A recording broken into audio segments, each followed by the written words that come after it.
So welcome back to సాంప్రదాయ వస్త్ర. నేను మీకు చెప్పాను కదండి, కుప్పడం సారీస్ నేను చీరలలో ఉన్నాను కదా హ్యాండ్లూమ్. సో హ్యాండ్లూమ్ సారీస్ ఎలా తయారు చేస్తున్నారో మీకు చూపిద్దామని ఒక వీడియో తీస్తున్నాను. సో మీ పేరు? ఆదిలక్ష్మి గారు. చూడండి, మిమ్మల్ని యూట్యూబ్ లో చూపిస్తాను. ఓకే, సో ఆదిలక్ష్మి గారు ఒక శారీ నేస్తున్నారు అనమాట. సో ఇప్పుడు చెప్పండి, అంటే ఒక చీరకి ఎన్ని రోజులు పట్టవచ్చు? వర్క్ ఎక్కువ ఉంటే 2 రోజులు పడుతుంది, లేదా తక్కువ వర్క్ అయితే 1 రోజుకి అయిపోతుంది. ఓకే, అయితే సింపుల్ గా ప్లేన్ సారీ అట్లా అనుకుంటే 1 రోజు, దాంట్లో జరీ వర్క్ ఇవన్నీ ఎక్కువ ఉంటే మటుకు 2-3 రోజులకి ఒక చీర. ఓకే, నేను వర్షం పడిందంటే పని అవ్వదు అనమాట. వర్షం పడితే ఎందుకు అవ్వదు మీ పని? అంటే దమ్ముకు పోయిద్ది మాకు, బరువు ఎక్కిపోయింది. ఓకే, దానివల్ల ఏంటంటే మిషన్ కూడా తొందరగా ఆడదు అనమాట. ఓకే, సో వర్షాకాలంలో మీకు ఎక్కువ పని ఉండదు. ఆ ప్రకారంగా ఎండాకాలం చలికాలంలోనే మీ పనులు నడుస్తాయి. ఎండ ఎక్కువైనా ఇబ్బంది, మళ్ళీ ఎండ ఎక్కువైనా కూడా పని నడవదు, కోల్డ్ అయిపోతా ఉంటాయి, నేత నీట్ గా రాదు. ఓకే, చూడండి అలా నుంచోనే ఉన్నారనమాట. నుంచోనే కంప్లీట్ గా అటు కూర్చొని మామూలుగా కాళ్ళు పెట్టేసి నేయడమే. ఇంకా యాప్ ఏమంటే ఎట్టాగా ఉండాలి. అచ్చా, మీరు కాళ్ళతో కూడా ప్రెస్సింగ్స్ ఉంటాయి అనమాట. తొక్కాలి. ఆవిడ కాళ్ళు కూడా మీరు చేయండి. కాళ్ళు కూడా ఎలా మూవ్ అవుతున్నాయో చూడండి. అంటే ఇది ఎక్కడేమో హ్యాండిల్ స్టిచ్చింగ్ మెషిన్ లాగా 2 చేతులు కాళ్ళు ఎట్ టైం వర్క్ చేస్తూ ఉంటాయి అన్నమాట. సో ఇప్పుడు మీరు వేసుకుంది కొంగ చీర, కొంగ అయిపోయింది, కర్రీ అయిపోయింది, ఇది లోపల చీర. ఓకే,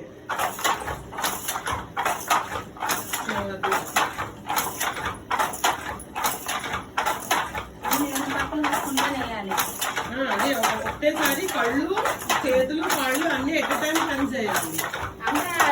ఇక్కడే పెట్టాలి, మన మైండ్ ఇక్కడే పెట్టాలి. అదే అదే మైండ్ కూడా ఇక్కడే ఉండాలి. బాడీ పోజ్ ఉంటే మైండ్ అప్సెట్ ఉంటే కూడా తప్పు వస్తుంది. ఓకే, వెళ్ళిపోవడం ఇంకా జరిగిపోతాయి అన్నమాట. సో మీరు ఎప్పుడైనా ఇట్లాంటి నేసిన చీరలు మీరు కట్టుకుంటున్నారా? నేను కట్టుకోమండి, అంటే ఈ మాకు కుదరవు, కట్టుకున్నా మాకు ఈ మాకు పనికి కుదరదు. అంటే పండగల్లో పెళ్లిళ్ళు ఉన్నప్పుడు అప్పుడు మీకు అట్లా దారం చుట్టి అందులో తడిపి అందులో పెడుతున్నారా? ఓకే, ఎందుకు తెగిపోకుండా ఉండడానికా? మీకు నీటి చీర టైట్ రావాలంటే ఇలా చేస్తే గానీ కుదరదు. గమ్ములు వేసి నీళ్ళు వేసుకుంటాం అనమాట. ఓకే, అంటే మీరు ఇది అంటే మీకు ఎంత వయసు ఉన్నప్పటి నుంచి స్టార్ట్ చేశారు? 14 సంవత్సరాల నుంచి. మీకు 14 సంవత్సరాలు. అంటే మీ నాన్నగారు చేసేవాళ్ళ? మా నాన్నగారు చిన్నగా అంటే మా ఊరు ముక్కలు నేస్తారు. ఊరు ముక్కలు తెలుసా అండి? తెలియదు. ఇట్లా అన్ని వేసినట్టు ఇట్లా అన్ని వేసిద్ది కదా, ఇట్లా అన్ని వేసినప్పుడు ఊర్లు పెడతారు, అట్లా నేస్తారనమాట. జరి కావలేస్తారు. మామూలుగా ఇట్లాగే వచ్చి జరి తక్కువ వచ్చి దీంట్లో సగము అట్లా వచ్చింది అనమాట. అది మొదలు పెట్టారా? ఇది నేను పెళ్ళైనాక నేర్చుకున్నది. ఓకే, పెళ్ళి అయ్యాక మీ హస్బెండ్ నేర్పించారు? వాళ్ళని చూసి నేర్చుకోవడమే. అచ్చా, వాళ్ళు చేస్తూ ఉంటే మీరు పక్క నుండి చూసి నేర్చుకున్నారు? దిగి నేర్చుకుంటే అలవాటు అయింది. వాళ్ళు ఏంటంటే ఒకసారి 2 సార్లు చెప్తారు, మనం దాన్ని ఇంకా చూసుకొని నేను వచ్చింది అనమాట. అండ్ మీ హస్బెండ్ కూడా ఇదే పని చేస్తారు? చేస్తున్నాడు, ప్రస్తుతానికి బయట పనికి వెళ్తున్నాడు. అంటే దీనికి ఇప్పుడు కూలీలు లేవు సరిగా, ఈ గతగా పోవట్లు లేదు, అన్ని ఇప్పుడు ఈ కరెంటు మగ్గాలు అయిపోయింది.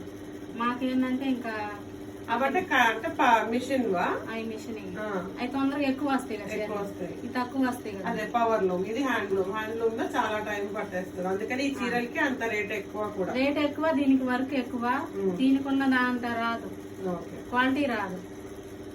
దీనికి ఉన్న క్వాలిటీ పవర్ లూమ్ దానికి రాదు. కరెక్ట్. ఏంటంటే మనం మనుషులు దగ్గర నుంచి చూసుకొని వేస్తాం కదా, కాళ్ళతో దొక్కి చేస్తాం కదా. అదేలే, అంటే మన చేతులతో తయారయ్యేదానికి మిషన్ మీద తయారయ్యేదానికి తేడా. ఇది ఏం లేదు, నాకు యూట్యూబ్ లో ఇప్పుడు 1600 మంది ఉన్నారు. వాళ్ళందరికీ ఒకసారి కుప్పడం చీరలు ఎలా నేస్తారు ఏంటి చూపిద్దామని. మామూలు ప్రస్తుతానికి సాదా, కుప్పడాలు అయితే వేరేగా పెడతారు. మళ్ళీ కుప్పడం అంటే బార్డర్ చీర వేరుగా పెడతారు కదా. అంటే కుప్పడం అంటే అరటి ఇట్లు లెగుస్తాయి అనమాట. కుప్పడంలో నుంచి ఇక్కడ పోగు వచ్చింది అనమాట. ఇటు నుంచి వెళ్ళి అక్కడ రీళ్లు పెడతారు. ఆ రీళ్ళలో నుంచి దానికి ఒక కోను పెడతారు, ఒక డబ్బాకి కోను ఇట్లా చుట్టుకొని వేరే డబ్బాలకి పెడతారు. ఆ పోగు ఇక్కడ వస్తుంది అనమాట. ఈ పోగు అనేది తీసుకెళ్ళిద్ది అనమాట. తీసుకెళ్ళి కరెక్ట్ ఇక్కడే పడిద్ది, ఇంకా బార్డర్ కి మాత్రమే పడిద్ది, ఇంకా మధ్యలో పడదు. అట్లా 2 పక్కల పడిద్ది అనమాట. కింద అంటే డబుల్ వస్తాయి పోగులకు, 2 వస్తాయి ఒక అంట్లోనే 2. అందుకే చీరలకి రేట్ ఎక్కువ. రేట్ ఎక్కువ. ఇప్పుడు మీరు నేస్తున్న చీర మీరు ఎంతకి ఇస్తారు? ఇది వాళ్ళు మాట్లాడుకుంటారు. మనం ఏంటంటే నేసిన కూలీ వచ్చి. అచ్చా, మీకు కూలీ వర్కే. వాళ్ళు ఎంత అమ్ముకుంటారు అనేది మీకు తెలియదు? అమ్ముతారు 2000, 2500 ఒక చీర అమ్ముతారు. అంటే చేయి మారే కొద్ది పెంచుకుంటారు పోతారు వాళ్ళ ఇష్టం కదా. ఒక చీరకి మీకు ఎంత కూలీ ఇస్తారు? మాకు మొత్తం కలిపి మాకు అచ్చికి అతుక్కోవడానికి మొల కట్టుకోవడానికి అంతా కలిపి 3.5 ఇస్తారు అంతే. 3.5-4,000. వందలా వేలా? వేలు. 3.5 పడిద్ది అంతే. అంటే ఈ జరీ దారం అన్ని కూడా వాళ్ళే ఇస్తారా? వాళ్ళే ఇస్తారు, లేకపోతే మనం వెళ్ళి కొనుక్కోవాలి. డబ్బులు ఇస్తారు, మనం కొనుక్కోవాలి. ఒక్కొక్కసారి ఏంటంటే వాళ్ళు ఎవరు తేరు తేనప్పుడు డబ్బులు ఇస్తారు, మనం తెచ్చుకోవడం. ఇంకా తెచ్చుకొని చేసినందుకు మేబీ 3,000-3,500 మీకు ఒక చీరకి ఇస్తారు. చీరకు కాదు, బార్కి. 5 చీరలకి 5 జాకెట్ ముక్కలకి నేసినాక. ఓకే, 5 చీరలకి 5 జాకెట్ ముక్కలు కలిపి 3,500. మీకు ఒక చీరకు ఒక రోజు పోతుంది. అంటే వారం రోజుల్లో